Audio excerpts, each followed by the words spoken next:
Hi, I'm Ms. Nickerson. No, Mr. Radford. Welcome to the Viking Science Academy again today. We're today going to talk about human evolution, how humans have changed over time. We've talked about how living creatures have evolved, how the earth has changed, and now we're going to focus on humans. So there's a couple things that we can use as a reference for this. If we are talking about a crime scene and bullets, then you probably heard on like CSI or Law and Order how they collect bullet casings and bullet marks. And when a bullet spins through the barrel of a gun, it gets scratched. The rifling, yep. And it creates a rifling on the bullet. And under magnification, we can use these riflings and compare them to determine if a bullet came from a specific gun. So for example, here's bullet marks from a crime scene bullet and from 4 possible bullets fired from guns that we think may have committed the crime. We can compare them until we find a match. So clearly C here is the match. And when we have a match, we say that those came from the same gun and therefore they have a common origin. Well, this applies to other things as well. This common origin is how we determine some of the history and links between different animals when we're looking at genetics and evolution. So we look at our DNA. Look at our DNA, and here's our DNA, right? Yeah, 23 pairs of chromosomes. Notice how that X and Y are different sizes. We've been talking about that too. It's the human karyotype. And if we look carefully at it, there's actually like a picture to it, and it's called banding patterns. Those banding patterns represent different amounts of coils of the actual DNA. So we can stain it, and we can compare the human DNA, which is what you see right here in a drawing depiction of the banding, with some other non-human species. So here we take a look and let's compare them side by side and see what we have. Humans on the left, non-human is on the right. So if you look, there are numerous sections of these chromosomes where it's pretty much identical. The rifling, if you want to call it, is really similar. So if they are similar, we would say they must have had a common origin. And so the first 7 especially, if we take a look at these, what are we actually comparing? Well, we're taking a look and we are looking at a chimpanzee compared to us. In class, I think one of the things people get most upset for is they think that I'm saying they're the same as a chimpanzee. You're not. We're quite different. Very different. But perhaps we had a common origin or a common ancestor in our lineage. So at some point in time, we continue to think back to that branching of the tree, how the species go in lots of different directions. And us and chimpanzees, as well as some other primates, have a common ancestry to us, of common origin. It was about 6 million years ago that we split, so that's a long time. It's been a while since we've been very similar. So this brings a lot of questions to mind as kind of where we came from, where we're going, and so forth. Let's take a look at how we compare with some of the other great apes. The first chromosome is the human, then we have a chimpanzee, a gorilla, and a orangutan. And again, to me it's startling how similar these DNA banding patterns are. That's just there's a huge portion of it. However, you can see that one of them is definitely more similar than the next, which is more similar than the next. So you can track these similarities back, and we can see how they separated from the main branch. This is called a cladodrome. What's going on with this? Okay, so over time, we see that there's a branch, and so the gibbons was first to kind of break off 10 million years ago. Okay, and so they've gone and they've continued to change as their own species.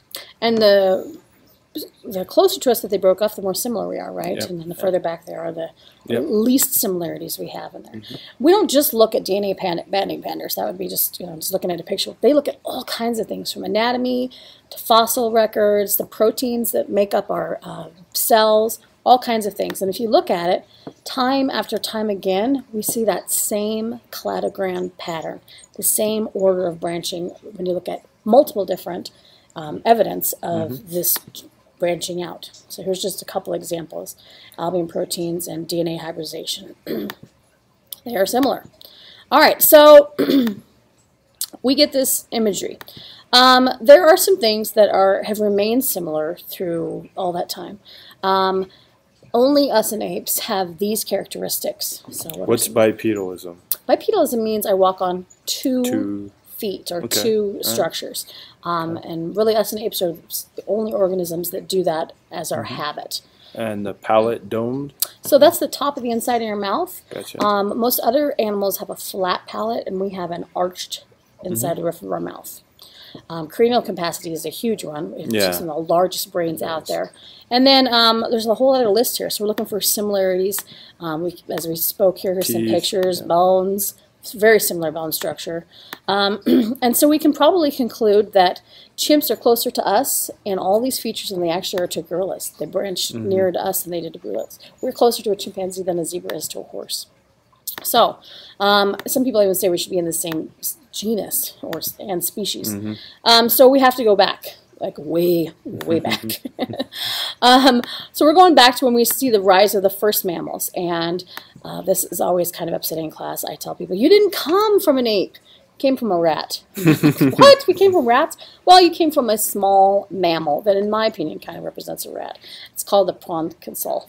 And it's a very small ape-like rat mammal that lived originally in the trees 26 million to 7 million years ago. And it wasn't very big. It's only about, I don't know, like a foot tall. It's pretty small. And as the environment changed, we think diet had to change. It had to leave the trees. And this led to going down on the land and then eventually walking upright to see over the tall grasses of the African plains. So we have this is a great video. We're going to watch this in class, and shows the history of this evolution in skulls. But what it has led us to is tracing back our ancestry, and we found various skulls, and there's two main theories for this on how they line up. Almost all of it's the same. It's really whether we branched into 3 species early or later. Or later. Yeah. Gotcha. So just to read this, Homo sapiens is us. It's modern man. Homo erectus, Homo habilis, Africanus, tracing back. These are all fossilized skulls and specimens and bodies that have been found. And by tracing, And we'll have some of these in class. yeah, right? we're going to take a look at them Yeah. so we can see. We're going to watch a great movie on this too. But so the question is, like, how do we get them in order? And we look at, we carbon date them, and then we also follow those patterns, like cranial size increasing, moving away from similarities in DNA until we can create a timeline like this. So one of the most important finds is Lucy. So tell me about Lucy. Australopithecus. Okay, yeah, Lucy is about 3 to 4 million years ago. She was the first bipedal primate that we know of, correct? And so smaller brain, and so this is the fossils that they found on the right hand side, and the white is kind of where we piece together those missing parts. Filled it in. But the big main thing was the bipedal locomotion, which was evident from the hips. Changing from a 4-legged organism to a 2-legged organism. The cool thing about Lucy too is kind of if a piece was missing on the right hand side, they had it in the left. You can kind of see that here. So you almost have a complete organism missing just the opposite on a few places. And because we have bilateral symmetry. Yeah, and so really exciting find. It was kind of the missing link between old apes and more modern apes. We also have the southern ape, so we're moving forward in time here. Now we have a larger brain capacity. They're getting taller. We call these guys Australopithecus africanus. So we're talking about a genus and species name. And these guys, all of these ones we're talking about so far, all have their homes in the origin of Africa. And that's where the vast majority of the fossils are found for old hominoid specimens. Then we have Australopithecus boise and robustus. This is on that pattern page. This is kind of one where they can't decide if they came in a line or lived at the same time. Had split apart. They're finding a lot of fossils that show they lived right at the same time and cohabitated, but it's hard to prove everything. So what do we know about these guys? You notice how they got a bigger, different jaw. Yeah, what's going much on with bigger. these guys? Yeah, probably the herbivores. So that was kind of a change. Their brain is, again, developing and getting larger. So because these guys were on a different branch, these guys became extinct. So we have these different species arrive at the same times.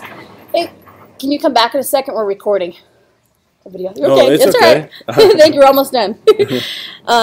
And so these guys actually became extinct. So they're the parts on that tree that's end, and they don't go any further. And then we have the branch on the tree that did not become extinct, the handyman.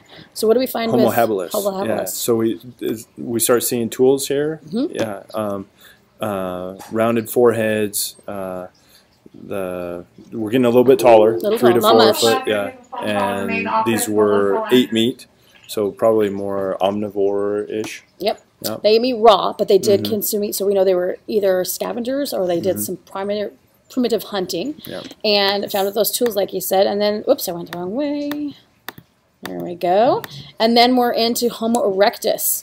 And now we kind of start thinking caveman a little bit. We're moving forward. We find these guys with fire rings. We find them with cooking pots and bowls and that kind of stuff. Larger brain, thick skull. These guys are found on every continent except for Antarctica.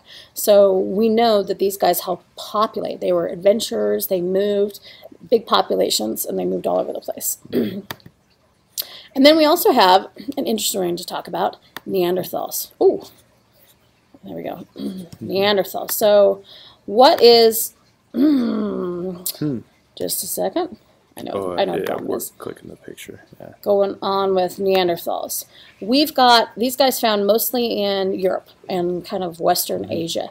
And they are way different. They're like really tall. They don't have very good language. We can tell by their throat design they don't have as good a speaking as Homo erectus, but they do have a really large brain capacity and a pretty advanced civilization. They had tools and fire, lived in caves and shelters. Didn't we also see like burials? Like they would have flowers. Evidence of like primitive religions and burial ceremonies and marriage ceremonies.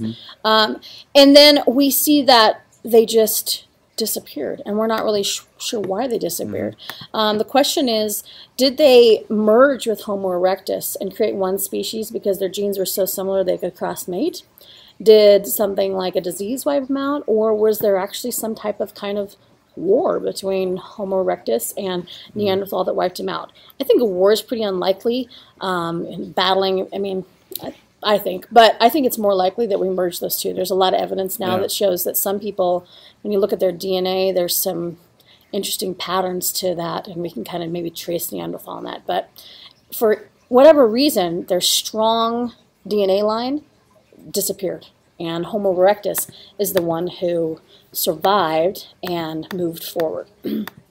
So if we go up to present day, Homo erectus is found on every continent except, again, Antarctica. Tall, high forehead, smart, big brain, really sophisticated culture. We're doing paintings and cave walls, and we're creating music and more complex language, and we got all kinds of weapons. And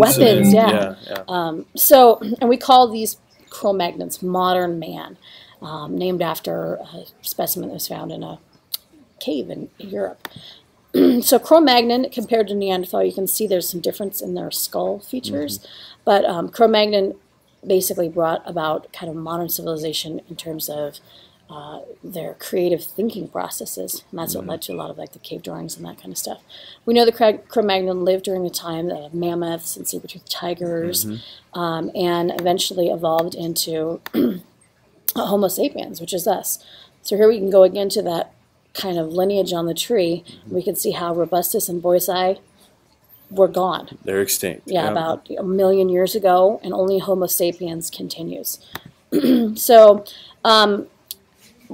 there's a lot of also discussion on, where did life start, that kind of stuff. We have a movie clip we'll watch on this as well. But if you look at DNA similarities, that's just one thing. But it's really clear that modern man and the evolution of man started in Africa. There's just so much evidence that shows that, and fossils and carbon dating and all kinds of stuff. So when you talk about people who are native to different countries, we're all, if we go back, native to Africa, and then as a species we spread across the continent, the globe. That's pretty cool. Yeah. So right now, you can take all the people on Earth and you can group them into 9 races. These are the big races, and they're determined by their language, not their skin color, language, culture, and history. And so everyone falls into one of these. And we have sub-races also, but these are the main 9 races. And mostly it's determined by geographic location and how things change over time and things specialize. Well, each of these races specialized for the living environment that they were in. So we have differences in skin color, hair color, height, nose size, lip and you size. can even go back to that map that, you know, the further we get away from Africa, that's where we see the biggest changes. The biggest changes, exactly. And that's where, you know, weather and nature really played a role in changing those adaptations. So we talk about it in class, but you know, if we would have known all along that we all came from a similar species and their skin color just doesn't really matter. It's just a effective, you know, your family line. How many things would have changed in our history if we could prove now? Wars and we know, just deaths and everything else. So we'll be talking about this and watching some good videos in class, going over this information. But we expect you guys to know the general history of how Homo sapiens came about. The hominid group. And some distinguishing features of each of those different links to our past. All right, so thanks for joining us for the Viking Science Academy.